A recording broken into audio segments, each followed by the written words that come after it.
8வது ஊதிய குழுவில் ஓய்வூதியதாரர்களுக்கு ஓய்வூதிய உயர்வு இல்லை என மத்திய அரசு பரிந்துரை செய்துள்ளதை திரும்பப் பெற வலியுறுத்தி கும்பகோணத்தில் அனைத்து துறை ஓய்வூதிய சங்கத்தினர் சார்பில் ஆர்ப்பாட்டம் நடைபெற்றது. தலைமை தபால் அலுவலகம் முன்பு நடைபெற்ற ஆர்ப்பாட்டத்தில் ஓய்வூதிய உயர்வு இல்லை என்ற பரிந்துரையை மத்திய அரசு திரும்பப் பெற வேண்டுமென வலியுறுத்தி மத்திய அரசை கண்டித்து முழக்கங்கள் எழுப்பப்பட்டன. திருநெல்வேலியில் உரிய நேரத்திற்குள் தேர்வு மையத்திற்கு சென்றும் 12 மாணவர்களுக்கு JEE மெயின் தேர்வு எழுத அனுமதி மறுக்கப்பட்டிருப்பது அதிர்ச்சியை ஏற்படுத்தியுள்ளது.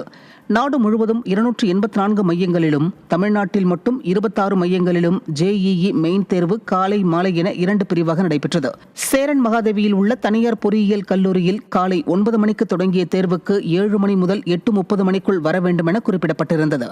இந்த நிலையில் 8:15 மணிக்கு பின் தேர்வு மையத்திற்கு சென்ற மாணவ மாணவிகள் 12 பேருக்கு தேர்வெழுத அனுமதி மறுக்கப்பட்டதால் பெற்றோர்கள் வாக்குவாதத்தில் ஈடுபட்டனர். குமரிக்கடலில் நிலவும் வளிமண்டல கீழடுக்கு சுழற்சி காரணமாக தமிழகத்தின் பல்வேறு பகுதிகளில் மழை பெய்தது. விழுப்புரம், கள்ளக்குறிச்சி, திருவண்ணாமலை, புதுக்கோட்டை, மதுரை உள்ளிட்ட பல்வேறு மாவட்டங்களில் ஈரக்காற்றுடன் மழை பெய்ததால் வெயிலின் தாக்கம் குறைந்து குளிர்ச்சியான சூழல் நிலவியது. இதனால் விவசாயிகள், பொதுமக்கள் மகிழ்ச்சியடைந்தனர். பல இடங்களில் சாலைகளில் மழைநீர் தேங்கியுள்ளதால் வாகன ஓட்டிகள் அவதிக்குள்ளாகினர்.